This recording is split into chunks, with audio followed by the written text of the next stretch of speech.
Apologized twice Tuesday after posting on social media an anti-Semitic message misattributed to Adolf Hitler, an admiration for Nation of Islam leader Louis Farrakhan. He later met with Eagles owner Jeffrey Lurie late Tuesday afternoon, according to our Tim McManus. Here's sound from his initial apology.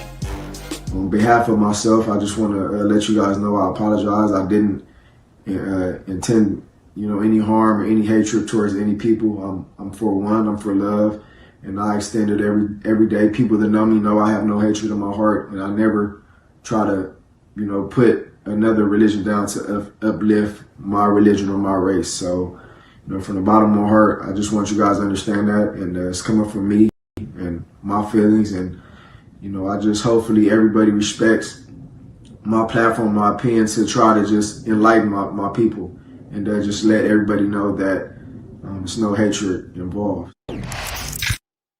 The Eagles released this statement on Jackson, which read in part, regardless of his intentions, the messages he shared were offensive, harmful, and absolutely appalling. They have no place in our society and are not condoned or supported in any way by the organization. We are disappointed, and we reiterated to DeSean the importance of not only apologizing, but also using his platform to take action to promote unity, equality, and respect. We are continuing to evaluate the circumstances and will take appropriate action. Max, I want to start with you. What's your reaction to these comments by DeSean Jackson? Sorry, did you ask me, Molly? Yeah, you, Max, please. First of all, I'm Jewish. So I'd like to accept DeSean Jackson's apology, but I need to know more. So let me start by saying, anytime someone thinks they're quoting Adolf Hitler and doing it as though he's saying something important and true, and it involves Jewish people being bad, that is a bad thing to do. That's not, yes, you will offend not just Jewish people, but any righteous person. Just like I sit here on this show and defend all kinds of marginalized groups all the time and try to be an ally for them and an advocate for them, anyone who feels as I do, of any background, would feel the same way. Part of the quote, they will extort America. Their plan, meaning the Jews, for world domination won't work if the Negroes knew who they were. This is not about uplifting black people primarily. This is about, if you think about it, DeSean, why black people are in a bad position. Jews are being scapegoated. First of all, there's no truth in it.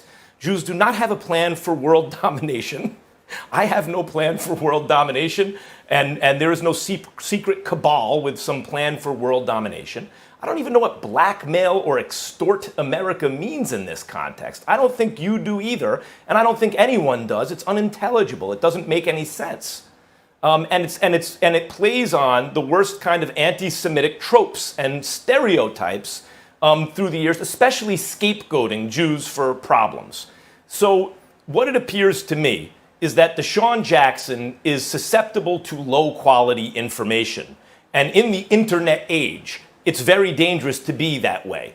For those, especially people who disseminate these messages, are hoping that influencers, like maybe DeSean Jackson, who are susceptible to low quality information, accept this information as true, this disinformation as true, and disseminate it and use their influence to get people to agree with it. So if DeSean Jackson wants to educate people, then DeSean, you should become educated. I've dealt with DeSean Jackson, nice guy, I like him. But, and I'd like to accept his apology, not just as a Jewish person, but as a person of social conscience. But I have to know more, DeSean. When you say you're tweeting this not to offend anyone, but to uplift everyone, why does it say they? Why is the quote about white Jews in particular who have a plan for world domination?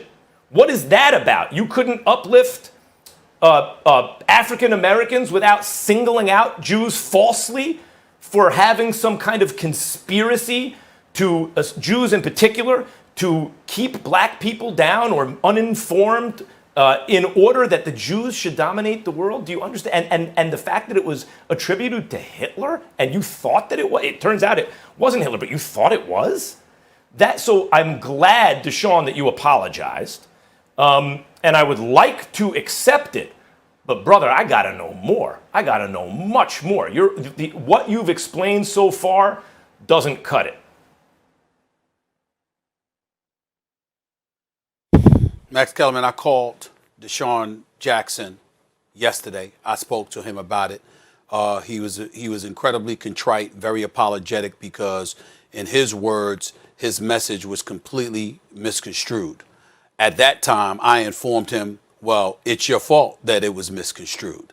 Because number one, you're talking about the Jewish community. Number two, or really number one, is that you mentioned Adolf Hitler. There's no win in that whatsoever. What in God's name would possess you to do such a thing in regards to that?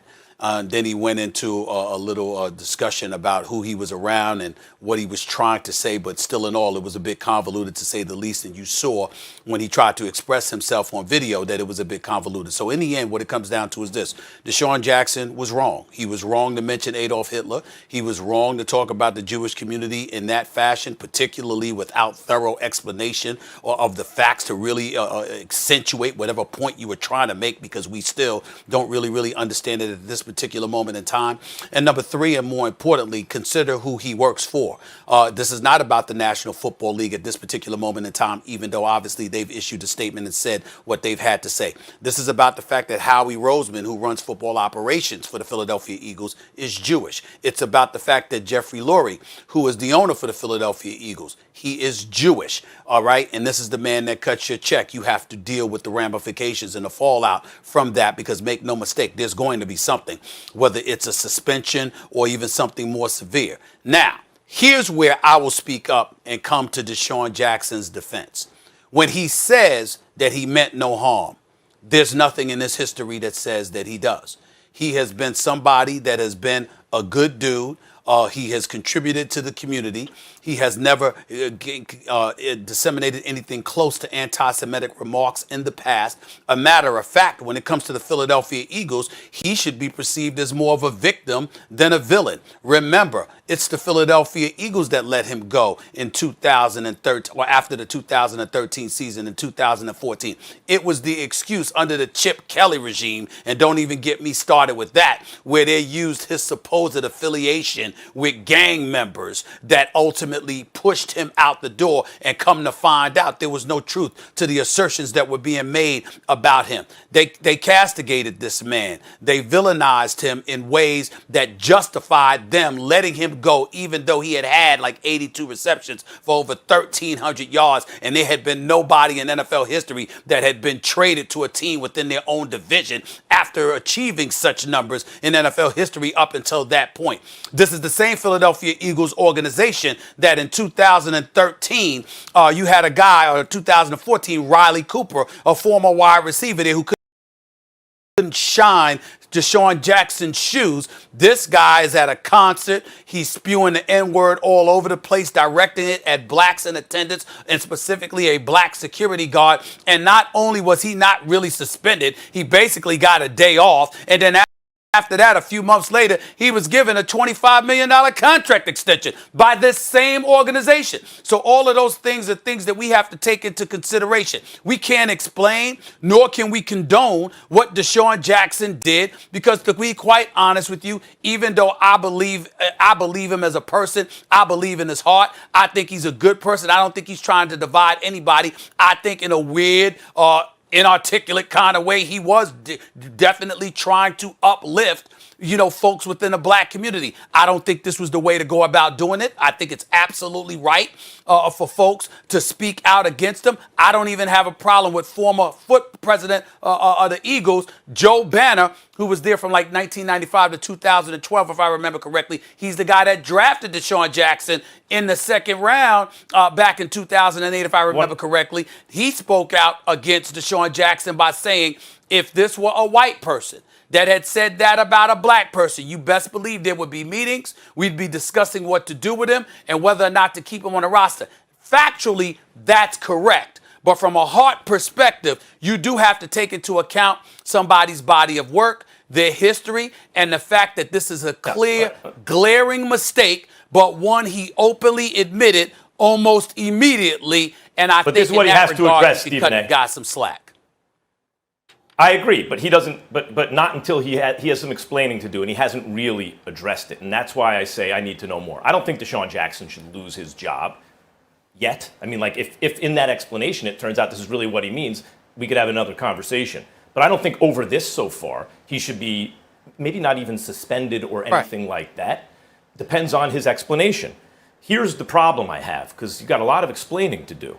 You say, hey, anytime you mention the word Hitler, even just saying it now on TV, you're like, oh, that's bad. No, it's not generally that's bad, though it is. Because you can be mentioning it in another context and say, okay, that he didn't say anything offensive.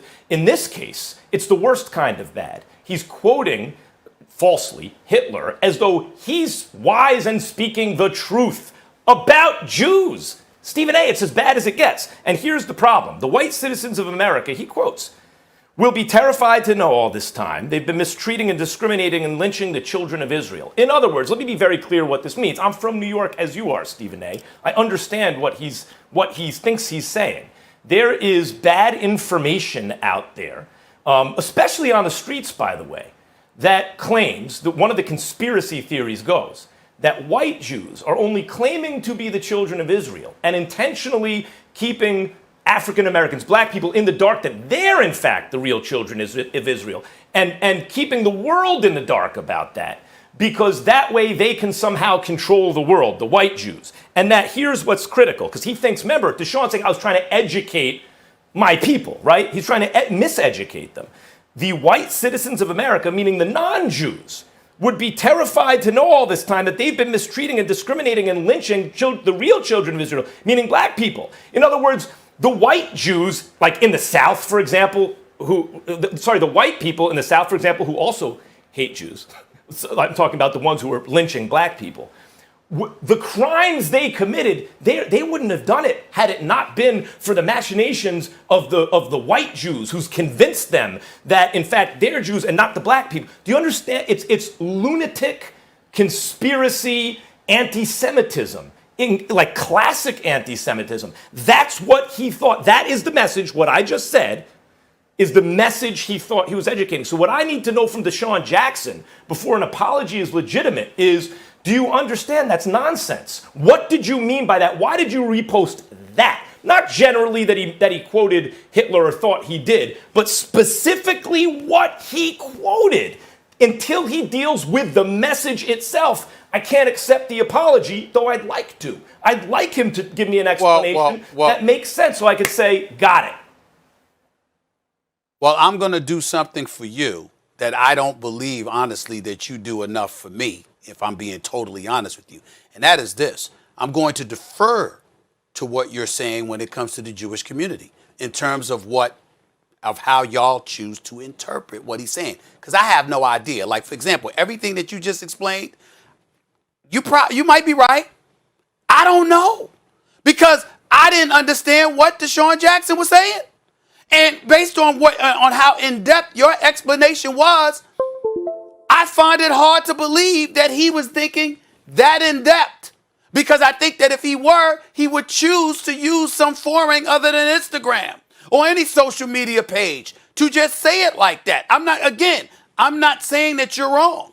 I'm saying that your interpretation of it as a Jewish person, you have every right, based off of what the subject matter is and what he had to say, to sit up there and say, excuse me, as a Jewish person, this is what I take him to mean, which is why, to me, it's incredibly dangerous for him to do what he did. Because again, you did not expound on it, meaning him, not you, Max, meaning him. He did not expound on it at all. He could have been sitting around talking with a bunch of his boys, all right, and they might have been expressing themselves. He might have vibed with what they were saying, and he might have decided to say something like that. I don't know, because I did not ask him that, okay? I do not know. And then I'm going by his apology, the second apology, over social media. Even when he sat up there on video, Max, and explained it, it still came across as very convoluted. That's why I can't go there. I can't go where you're going. But as a Jewish person, I would tell you, you have every right. No. If the man is talking about Jewish folks in America, we disagree and about you are that. Jewish folk in America, and you read it, you have a right to say that. No, we disagree about this issue. It's not that I'm Jewish that I have a right to interpret what I'm seeing. I may be sensitive to classical kind of anti-Semitic tropes, but I am also sensitive, I hope, to those kind of to stereotypes about other people who have been marginalized or otherwise oppressed. What I'm saying I'm only is talking about there what is he no meant by like his there's word, only what you saw. I understand, but what else could be meant by this? What else could be meant by because, quoting Hitler, because the white Jews know that the Negroes are the real children of Israel and to keep America secret, the Jews will blackmail America. He's saying it's a Jewish conspiracy to keep black people down in America, and that the white citizens, meaning the non-Jews of America, will be terrified to know that all this time they've been mistreating and discriminating and lynching the children of Israel, meaning the real Jews, meaning black people that the white Jews want to keep a secret or the lynchings wouldn't happen, meaning the Jews are responsible for the lynchings, and the actual bad people, the white people who've committed the lynchings, we wouldn't have done it had we not known it's the Jews' fault. What else? What other interpretation could you take from based on not what you read, Jewish, you're right. That, but then if you get on the phone with him, and he's saying, nah, I was just trying to uplift our people because we constantly get knocked down. And I was telling folks, listen, no matter how people have tried to knock us down and keep us down, we keep rising. These are difficult times right now, but we're going to keep rising. But that's not what you read. That's not what I deduced from what you read. Right. But when I actually spoke to him, he said that, not what you just read. So that's what I'm talking about. I'm saying, excuse me, when you decipher in his words what you read and you break it down that way, absolutely you have a right to do that. But when you talk to him, he's contrite, he's apologetic, and he's like, nah, I didn't mean that. Here's what I was saying. What am I supposed to do? I always like to give people the benefit of the doubt. And that goes for incidents when, like, Incognito's story first broke. I thought, well, maybe there's an explanation here. Let's dig deeper and see what he's really about, right? Same thing here. Dig deeper, see what DeSean's really about. When people talk about what should the punishment be, I think the NFL should arrange some kind of community outreach that he's involved in, right? And so he can educate himself. But I would say, at best, this serves as a kind of warning that when people, particularly in positions of influence, behave irresponsibly, when they try to educate people about things about which they themselves are ignorant and don't have a good grasp on, it's dangerous. That's the best thing that could be said, because he highlighted something that he thought Hitler said about Jews and put it out there. It wasn't primarily about black people, Stephen A. Now, if DeSean's primary message is to uplift, and he says, I have no hatred in my heart, I'm willing to believe that. I hope it's true. I like DeSean when I've dealt with him. I think he's a fantastic player when he's on the field. All I'm saying right here is what he has said so far, I need to hear more from him. And you need to hear more. And in my response to that, I want to do it, but I'm more excited. I shouldn't say excited. I'm more interested in getting into DeSean Jackson, which is where we're going next, Molly, because based off of what DeSean Jackson said and what DeSean Jackson followed up saying, there's a huge, huge problem with that as well. And that's where we're going next. So I just read a statement that the Philadelphia Eagles posted regarding DeSean Jackson's comments. He was trying to educate himself, educate people, and he's speaking the truth, right? He's speaking the truth. You know he didn't hate anybody, but he's speaking the truth. The fact that he knows and he tries to educate others, but y'all don't want us to educate ourselves. The NBA champion DeSean Jackson has been a voice for racial inequality since the death of his dear friend. Rest in peace to George Floyd. Stephen A., I'll start with you here, and let me just say that it's an honor to be a part of this show, and you guys did an exceptional job on this last segment, and I appreciate the dialogue that we're able to have here on First Take, and that we don't shy away from these issues. Stephen A., you're up first. What's your reaction to DeSean Jackson kind of doubling down on DeSean Jackson's comments? Over the last few weeks, the most difficult subject I've had to broach is anything regarding DeSean Jackson. Why? Because I'm very, very fond of him. I got love for him. He's a real brother, true and authentic to his core. And I got so much respect for him. And George Floyd was his friend. And so I understand the emotions that come with him in this particular day and time, and how, how the fervor that comes with it and how passionate he is about these subjects, now more so than at any other time that I can recall in his career. Stephen Jackson's a good brother, but I've disagreed with him a couple of times over the last few weeks, and I disagree with him today. First of all, he needs to understand something. What truth are you talking about? Care to elaborate? Because the Jewish community is saying that what DeSean Jackson said is not true. And he was talking about them. So what truth are you talking about? That's number one. But number two, and more importantly, and this is where this gets deep for me, Max, I think that Stephen Jackson, his passion and his heart is in the right place, but he's veering away from what the ultimate goal is. George Floyd had this white cop keep his knee on his neck for 8 minutes and 46 seconds. For the last 2+ minutes, there was no response from George Floyd. A police officer, according to reports, actually told that cop that, and the cop still wouldn't get his feet off of George Floyd's neck. As a result, we see what has happened in our society today. So we've gone from George Floyd getting choked to death, essentially, to statues being torn down, to tweets. But all along the way, when we talk about these things and the symbolic gestures that have come along with it, our ultimate goal of really creating change to address racial oppression, racial inequality, police brutality, and those things, it's fallen by the wayside. Because these kind of things allow folks, particularly white folks, to have something that distracts us from what's really going on. Because I got news for you. Even though you might have a lighter hue, a lighter pigmentation, the Jewish community, not the white community, the Jewish community is the one that had to endure the Holocaust. When we talk about 6 million Jews that were murdered by that devil, Adolf Hitler, that wasn't white people that was murdered, those were Jewish folks. So from a categorical perspective, it's two different. It's two different groups, okay? When we're talking about racial oppression, racial inequality, and beyond, we're talking about what's happening in this nation.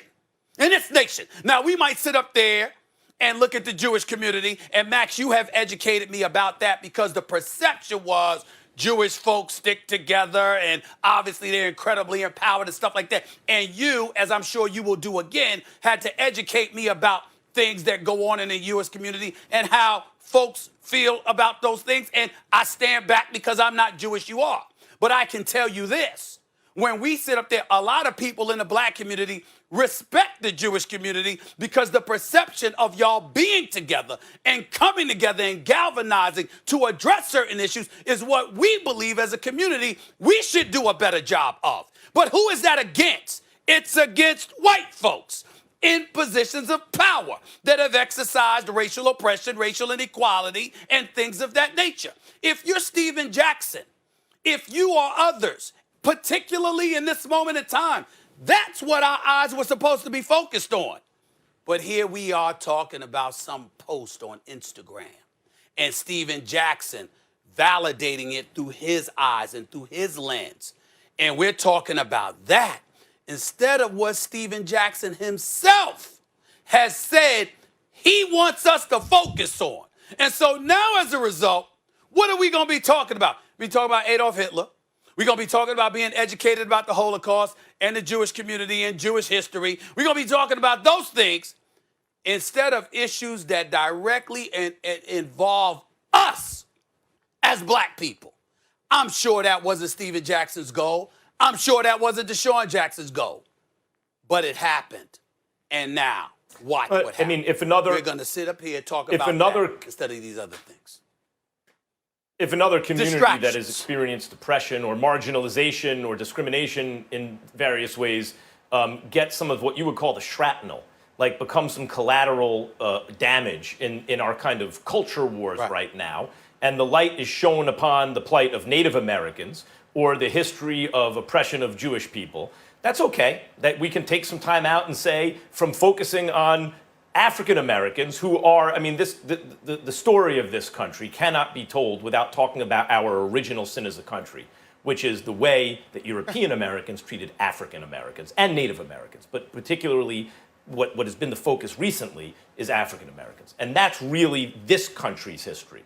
However, if the attention is diverted for a moment to say that, you know, by the way, women or gay people or Jews or some other group, this has also been their experience, and because tangentially it's related somehow, that's okay. And here we come to the classical kind of anti-Semitic issue, which is that Jews are scapegoated. And here, Jews are a convenient scapegoat, and DeSean Jackson's social media post that he thought was from Adolf Hitler was scapegoating Jews, and not in a true way at all. Like when Stephen Jackson, and I agree with you, Stephen A., some people you have a positive association with, like a strong one, you see them, you just get happy, right? Because they're just good peoples. That's my experience with Stephen Jackson. Love talking to Stephen Jackson, really have a real affinity for him. But when he says, when Stephen Jackson says he's speaking the truth, right? No, Stephen, he's not. He's not. What he's quoting is nonsense. It's not true. It's ahistorical. It is not part of history. Now, a lot of different people, white people who belong to different subcategories of white people were involved in the slave trade. That includes Jews. There are such things as Jewish slumlords, Stephen A. That is true. And just as there are, and Jews do benefit from white privilege in this country. White Jews, no question. I am one of them. However, Jews were also disproportionately represented in the civil rights struggle. Disproportionately represented in the civil rights struggle, among white people. As a matter of fact, Goodman, Schwerner, and Cheney, right, Mississippi burning, two of them were Jewish because they were going down registering black people to vote, and like so. It's not that you deny certain aspects of your culture's history. It's that you try to correct those and celebrate the good stuff. This goes for every culture. But as far as Stephen Jackson is concerned, referring to DeSean Jackson's social media post, Stephen, none of that is true. It's simply false. And if you think it's true, you're wrong. A lot of people, Stephen, this is when I say susceptible to low quality information. Lacking a formal education, people will do things like take religious texts as history books. They're not history books. There's sometimes some history in a religious text, but they're not history books. And this kind of, and if you do not vet the information carefully, you can believe something that either appeals to your kind of confirmation bias or kind of sounds right to you because you don't know how to vet the information and say, well, that's the truth, but it's not. If Stephen Jackson thinks that what DeSean Jackson quoted is true, he's wrong.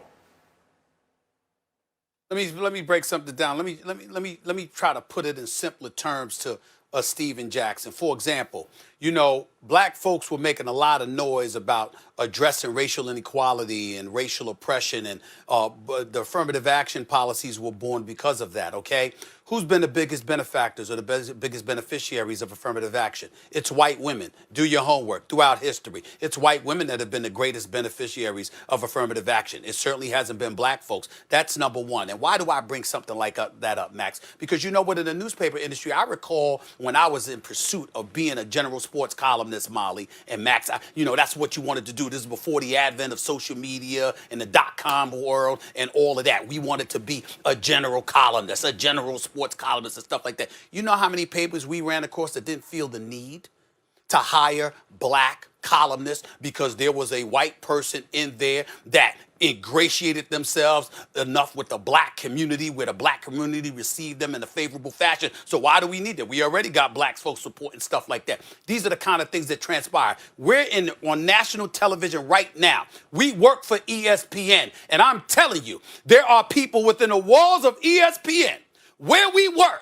that are happy we're having this discussion. Do you know why? So we can get off the subject of racial inequality. We can get off the subject of racial oppression. We don't want to discuss that. What did white folks say when George Floyd got murdered and then the protests and the riots started taking place? We need to listen. We need to show that we hear you. We need to get where you're coming from, and we need to be more receptive to having this conversation.